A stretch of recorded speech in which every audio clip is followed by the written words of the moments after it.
16 வயதினிலே படத்தில் ஜானகி அம்மா செய்த அற்புதம். இளையராஜா மிரண்டு போன அந்த நள்ளிரவு கம்போசிங். வணக்கம் நேயர்களே. தமிழ் திரையுலகில் இசைஞானி இளையராஜா மற்றும் பாடும் குயில் எஸ். ஜானகி ஆகிய இருவரின் கூட்டணி என்பது தமிழ் நெஞ்சங்களுக்கு கிடைத்த ஒரு மாபெரும் வரப்பிரசாதம். இளையராஜாவின் அசாத்தியமான மெட்டுகளுக்கு ஜானகி அம்மா தனது குரலால் உயிர் கொடுத்து எத்தனையோ பாடல்களை காவியங்களாக மாற்றியுள்ளார். அப்படி பாரதி ராஜா இயக்கத்தில் உலகநாயகன் கமலஹாசன் மற்றும் ஸ்ரீதேவி நடிப்பில் உருவான 16 வயதினிலே திரைப்படத்தின் ஒரு மிக முக்கியமான மாஸ் பாடலின் கம்போசிங் நள்ளிரவில் எப்படி நடந்தது, ஜானகி அம்மாவின் குரல் வித்தையை கண்டு இளையராஜா எப்படி மிரண்டு போனார் என்பதை பற்றி விரிவாக பார்ப்போம். அது 1977ஆம் ஆண்டு.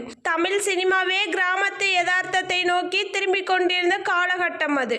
இயக்குனர் பாரதி ராஜா 16 வயதினிலே படத்தை ஒரு மாபெரும் எமோஷனல் காவியமாக செதுக்கிக் கொண்டிருந்தார். படத்தில் மயில் என்ற கதாபாத்திரத்தில் ஸ்ரீதேவி நடித்திருந்தார். அந்த கிராமத்து அழகி தனது காதலையும் அந்த மண்ணின் வாசனையையும் பிரதிபலிக்கும்படியான ஒரு உன்னதமான மெலடி பாடல் படத்திற்கு தேவைப்பட்டது.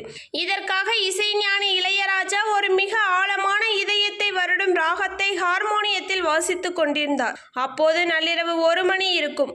ரெக்கார்டிங் ஸ்டுடியோவுக்குள் நுழைந்தார் பாடகி எஸ். ஜானகி. அந்த மெட்டை கேட்ட ஜானகி அம்மா, ராஜா, இந்த மெட்டு ரொம்ப அற்புதமா இருக்கு. ஆனா இது ஒரு கிராமத்து பெண்ணோட பாட்டுங்கிறதுனால அந்த பெண்ணோட வெள்ளந்தி தனமும் சின்ன பிள்ளைத்தனமும் குரல்ல தெரியணும். நான் ஒரு சின்ன எக்ஸ்பிரிமெண்ட் பண்ணட்டுமா என்று கேட்டார். இளையராஜாவும் புன்னகையோடு சம்மதித்தார். மைக் முன்னால் நின்ற ஜானகி அம்மா தனது குரலை ஒரு 16 வயது கிராமத்து சிறுமியின் குரலாக மாற்றி எவ்வித முன் தயாரிப்பும் இல்லாமல் பாடத் தொடங்கினார். அதுதான் தமிழ் சினிமாவின் அகசிறந்த மெலோடியான செந்தூர பூவே செந்தூர பூவே சில்லென்ற காற்றே, என் மன்னன் எங்கே, என் மன்னன் எங்கே, நீ கொஞ்சம் சொல்லாயோ என்ற காவிய பாடல்.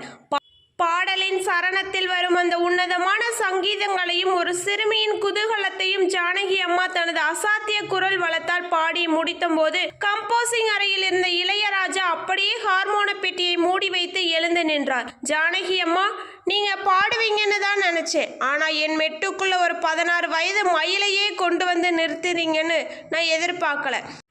நீங்க ஒரு அமானுஷ்யமான பிறவி என்று வியந்து பாராட்டினார். அன்று நள்ளிரவில் ஜானகி அம்மா காட்டிய அந்த அசாத்திய குரல் பாவனையும் பாடலின் ஜீவனும் தான் இன்றளவும் பல தலைமுறைகளை கடந்து நம் காதுகளில் தேனாக பாய்ந்து கொண்டிருக்கிறது. இந்த விறுவிறுப்பான பின்னணி கதை உங்களுக்கு பிடித்திருந்தால் நமது வீடியோக்கு லைக் பண்ணுங்க, மறக்காம நம்ம சேனலை சப்ஸ்கிரைப் பண்ணி ஃபாலோ பண்ணிக்கோங்க. நன்றி, வணக்கம்.